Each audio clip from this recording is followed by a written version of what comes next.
भाई अब हम बात करें जो अभी साउथ अफ्रीका के खिलाफ पाकिस्तान ने 3 T20 इंटरनेशनल खेलने हैं, पहला रावलपिंडी में, उसके बाद 2 लाहौर में। मोटा मोटा बता देता हूं कि टीम में बाबर आजम, नसीम शाह, उस्मान खान, अब्दुल समद और उस्मान तारिक की वापसी हो जाती है और फखर जमान, हारिस रऊफ, सुफियान मुकीम, मोहम्मद आरिफ हुसैन, तलत खुशदिल शाह, हसन अली को निकाल दिया जाता है। अभी हसन अली में बाजी भाई ने बात करते हुए कहा कि यार उसको तो आपने एक मैच नहीं खिलाया और जहां पे अब कंडीशन है खिलाने के लिए उसको आपने बाहर बिठा दिया, तो ये किस बेसिस के ऊपर खिलाड़ियों को अंदर लेकर आया जा रहा है? और मेरा ख्याल है जिनको बाहर भेजा गया है उसमें भी काफी कौन है? जी सर, कप्तान कौन है? कप्तान सलमान अली आगा सर। ओके, शुक्र है वो चेंज नहीं कर दिया। वो भी हो सकता था change, most likely. But anyways, हाँ, ये बाजीद का आर्गुमेंट बिल्कुल ठीक है। बाहर खिलाया आप कैसे बात कर सकते हैं, वैलिड क्वेश्चन। बट यहाँ सारा कुछ हो सकता है ना Shehzad, you know this right, you been doing this for last 10-15 years yourself. तो इसकी एक्सप्लेनेशन कोई नहीं है, ना हमारे पास है, ना जो खिला रहे हैं ना उनके पास है, जो खिलाना चाहते हैं उनके पास है। बट अगेन ऑफ कोर्स बहुत सारे सर्कल्स में बहुत सारी बातें हो रही हैं। Shaheen Shah Afridi gets it what he wanted, you know, captaincy obviously उसकी एक मैनेजमेंट उसको पसंद करती है और वो आ गया और अब वो खुश होके करेगा। I think it's a right choice for him to be a captain for the one days. अब उसकी बॉलिंग भी इंप्रूव हो जाएगी। बट अगेन शाहीन शाह को भी अपने बॉलर आइडेंटिफाई करने पड़ेंगे। हसन अली आता है, टीम में नहीं आता, because yet to see that, you know, कि वो खिलाता है कि नहीं खिलाता। इस फॉर्मेट में हसन अली का ड्रॉप होना बिल्कुल नहीं बनता था। But good news is that Babar Azam back now.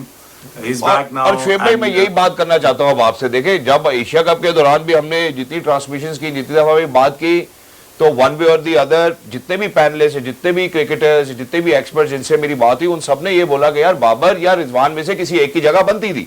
तो जो लोग अभी आए हैं वापस, जरा उनके ऊपर बात कर लेते हैं कि ये फैसला कैसा रहा। सो बाबर आजम का वापस आना आपके ख्याल में फैसला ठीक है? उसको ड्रॉप कभी भी नहीं करना चाहिए था, बट उस पर यह प्रेशर जरूर रखना चाहिए था कि आपने इस तरह हमें मैच करके जिता के देना है। बस खत्म बात। आमिर, अगर आप कहते हैं हमारा बेस्ट प्लेयर है तो बेस्ट प्लेयर को, तो वो प्रेशर अब किधर चला गया? जो मॉडर्न डे क्रिकेट खिलवानी थी, जो स्ट्राइक रेट बढ़ाने थे, वो अब तो उसका जिक्र कोई नहीं कर रहा। तो बाकी बच्चे नहीं कर सके ना शहजाद। ठीक है, वो कभी भी ना सिलेक्ट करते बाबर आजम को, अगर बाकी बच्चे कर लेते तो।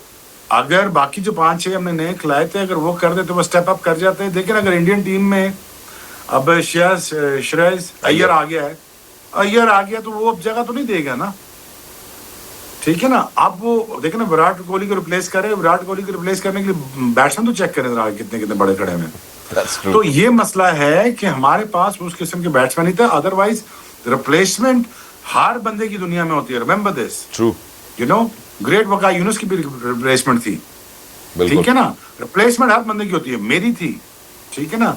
तो रिप्लेसमेंट होती है, but it's all matter of fact that, you no, आप परफॉर्म करके देते हैं। बट वो बच्चों ने नहीं किया। अल्टीमेटली मजबूरी बन गया Babar. He has to come back to strengthen the middle order. तो मिडिल ऑर्डर उसने आगे स्ट्रेंथन करना है। आप अगेन क्वेश्चन वही बाबर से होंगे, या would you able to you know build a game, would you able to finish the game. Again वही सारी debate. It's really up to him now कि ये सारी चीजों को कैसे सेट असाइड करके अपने नाम को क्लियर करता है खेल के। ठीक है, बिल्कुल। और जहां बाबर आजम के हवाले से बात भी होती थी, तो वो मेरा ख्याल है अब कम से कम बाबर आजम को यही सोच कर लेकर आए कि जो इसका पहले से रोल था वही रोल हम डिमांड कर रहे हैं, कुछ ज्यादा हमें बाबर से नहीं चाहिए। अब नसीम शाह के हवाले से ही बात करते हैं सर। एक तो ये भी पूरे एशिया कप में कॉन्वर्सेशन रही कि यार हमें, चूंकि जब भी हम ऑलराउंडर्स के हवाले से बात करते थे तो बॉलिंग की जब भी बात हुई ऐसा लगा कि एक तो हमारे पास या तो फुल टाइम स्पिनर कम है या हमारे पास फुल टाइम पेसर कम है, जो कि हम नहीं खिला रहे। सो नसीम शाह कम्स बैक। पहले जब नसीम शाह को ड्रॉप हुआ कोई वजह नहीं बताई गई, नहीं पता चला कि नसीम शाह क्यों नहीं गए एशिया कप के लिए। सो नसीम शाह हमारे लिए ये इंपॉर्टेंट होता है कि हम जब तक हारे ना, हम तब तक फैसला सिलेक्शन ठीक नहीं करते। ठीक है, हम हार के सिलेक्शन ठीक करते हैं यार, कि ये नहीं था वो नहीं था, यू नो। इतनी तो खैर फार साइटेड नहीं है हमारी मैनेजमेंट। नसीम शाह का तो ड्रॉप होना बनता नहीं था, एक स्पिनर का ड्रॉप होना बनता नहीं था, बाबर का बनता ही नहीं था, यू नो। और अगर यही तीनों होते तो आराम से आप एशिया कप जीत के घर वापस भी आ चुके होते, बिकॉज दोनों ही हारे हुए थे ना। इंडिया हमसे डरी हुई थी, हम इंडिया से डरे हुए थे। अब फैसला ही करना था ज्यादा कौन डरा हुआ था, वो ज्यादा इंडिया डरी हुई थी। लेकिन तो ये जो आप सुने ना, जी एशिया कप में फिर हमने कहा नहीं, इंडिया से कहा कि आप नहीं डरो, हम खुद मैच हार जाते हैं, रिलैक्स करो। हालांकि एशिया कप फाइनल तो कोई मसला ही नहीं था। तो वो तो हम जीता मैच हमने, इंडिया जीता थोड़ी, वो इंडिया जीता, अच्छा भला मैच हम हाथ में लेके हमको पकड़ा दिए। होता यही है हमारे साथ पिछले 15-20 साल से। जैसे मोहाली का एक सेमीफाइनल था जो जहाँ पे इंडिया खुद हारी हुई थी, तो हमने स्लो खेल के माशाल्लाह वो मैच भी हाथ से दे दिया सेमीफाइनल। और आगे श्रीलंका डरी हुई बैठी थी कि वर्ल्ड कप हाथ में ही था आपकी, लिटरली हाथ में। 2007 का वर्ल्ड कप, 11 का, 99 का वर्ल्ड कप, ये सारे हमारे हाथ में थे। हम ऑब्वियसली घबरा जाते हैं, प्रेशर हैंडल नहीं करते और मैच दे के आ जाते हैं। बट अगेन सिलेक्शन हमारी ऐसे ही होती है यार कि जब इंशाल्लाह हम पूरा टूर्नामेंट हारेंगे फिर हम आइडेंटिफाई करेंगे वो नसीम शाह भी नहीं था, वो लेफ्ट आर्मर भी नहीं था, एक स्पिनर कम था, एक बैट्समैन कम था, अब डालो। तो यार देखो ये जो आइंस्टाइन की थ्योरियां है ना, जो हमारे पीसीबी में करते हैं, ये इनको थोड़ा सा एग्जाम्पशन आप देंगे क्योंकि ये हारने के बाद ही फैसला करते हैं, ज्यादा दबाव मत डाला करेंगे। शुएब भाई, ये जो आपने अभी बात की ना कि इंशाल्लाह हारने के बाद, ये जो आपने इंशाल्लाह साथ लगाया ना, अब हम नहीं हारेंगे, क्योंकि अनफॉर्चुनेटली यहाँ हमारे जितने भी दोस्त है बाब है ना, जब वो इंशाल्लाह कह देते ना, उसका मतलब ये होता है कि वो काम होगा नहीं। तो ये थोड़ा सा अनफॉर्चुनेट, जहां आपने जीतने की बात की यार, देखो यार शहजाद, अल्टीमेटली देखो कितनी डिबेट कर लेंगे टीवी पे, कितना कह लेंगे हम सारे। एक यार तुम्हें पता लग रहा है यार, तुमने ना फर्स्ट क्लास क्रिकेट खेली है, तुमने ना कुछ खेला है, गली क्रिकेट खेली है, तुम्हें पता है कि बाबर आजम ड्रॉप नहीं होता था मिडिल ऑर्डर में, तुम्हें पता था नसीम शाह नहीं ड्रॉप होता, तुम्हें पता था स्पिनर चाहिए। जब तुम्हें पता है तो यार मुझे ये बताओ जो 50 टेस्ट मैच खेले उनको क्यों नहीं पता? बिल्कुल रीजन वाई वो पता कराने नहीं चाहते। कह रहे बट ठीक है। शुएब भाई जरा रोपिन करता हूँ आपको भी। आपने देखा अभी एशिया कप में जब हमने बात की साइम के हवाले से, साहिबजादा फरहान और फखर जमान के हवाले से, और अनफॉर्चुनेटली साइम उस तरह से नहीं परफॉर्म कर सके, तो इनके पीछे कौन खड़ा है? मोहम्मद हारिस को भी ऐसे ही लेकर आए थे जैसे इनके ब्लू आइड बॉय हैं, वो बाहर हो जाते हैं। टॉप ऑर्डर के अंदर जितनी भी डिफिकल्टीज नजर आई वो ऐसा लगेगा शायद अभी भी परसिस्ट करेंगी। What's your take? और आपके ख्याल में ये जो अब स्क्वाड अनाउंस हुआ है साउथ अफ्रीका के खिलाफ, ये यहां से हमें शेप अप करने में मदद करेगा टुवर्ड्स जो हमारा बिल्डअप है वर्ल्ड कप की तरफ? क्योंकि हमने 1 2 3 4 5 6 7 लड़के बाहर किए हैं और 1 2 3 4 5 अंदर किए वापस। जी, पहले सवाल का जवाब, वो परिंदे का नाम कौवा है। अच्छा, हाँ जी, तो समझ गए ना जी। तो वो इंशाल्लाह देखेंगे। आप घबराए नहीं, देखें साकास्ट ये जो स्क्वाड है ना आपका इंशाल्लाह फिर चेंज हो जाएगा अगले टूर्नामेंट में। आप घबराए नहीं, आप फिर ऐसी डिबेट कर रहे होंगे और ऐसी डिबेट माशाल्लाह हम 15-20 साल से कर रहे हैं। आप देखेंगे इंशाल्लाह कि इसी स्क्वाड में, इसी वर्ल्ड कप ये ना आगे इसके बाद जी, तो वर्ल्ड कप तक आप देखेंगे इंशाल्लाह 4 दफा स्क्वाड चेंज हुआ होगा और अलॉन्ग विद द कैप्टन ये सारा कुछ हुआ होगा। हम फिर भी यही डिबेट कर रहे होंगे, आप अपनी परेशानी ना किया करें। अच्छा भाई ये भी बता दें कि शुएब भाई ऐसा भी होगा कि हम अपने रिटायर्ड खिलाड़ियों को फिर आवाज मारेंगे एक दफा कि यार आ जाओ, तुम लोगों की भी जरूरत पड़ गई है।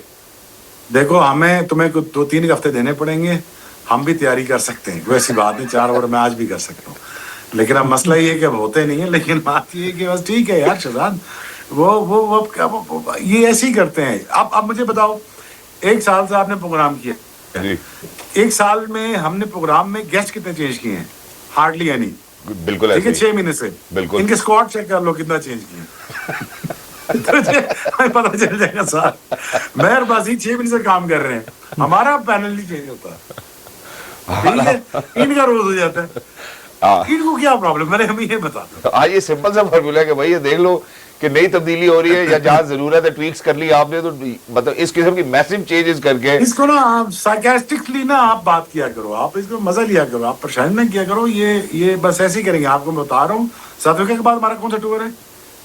साउथ अफ्रीका के बाद हमारे मेरे ख्याल गालिबन 2 टूर और है शायद। बस 2 टूर में 2 टीमें नहीं आप सेलेक्ट कर लें, फिर उसके बाद वर्ल्ड कप में कंप्लीट स्क्वाड चेंज आपको मिलेगा अलॉन्ग विद द कैप्टन। मैं आपको बता रहा हूँ, तो ये चलता रहेगा। आप इसमें परेशानी बिल्कुल ना करें, आप प्रोग्राम करते रहें और नंबर्स पूरे करते रहें, तो इसमें कोई ऐसी बात नहीं है। देखिए मेरे लिए तो ना इनके बारे में डिबेट करना इज बियॉन्ड मी। मेरी चीज में समझ जो आए तो मैं फिर मैं बात करूँ ना। अब बाजीब जरा भी खपता रहता है कि उसको नहीं खिलाया, उसको नहीं खिलाया, उसको खिलाया। ओ भाई जी, वो सुबह उठते हैं ब्रेड की दाई साइड पे, वो कहते हैं आज ये खेलेगा, क्या कर सकते हो? अब हम क्या कर सकते हैं? बस ठीक है, खेलने दो। ठीक होगा शुएब भाई, आपके वक्त का बहुत बहुत शुक्रिया। आप वैसे आज बेड की किस साइड पे उठे थे? मैं आज एडमिंटन में उठा हूँ, अब जा रहा हूँ जी वैनकूवर, और वैनकूवर से फिर मैं सीधा जा रहा हूँ न्यूयॉर्क।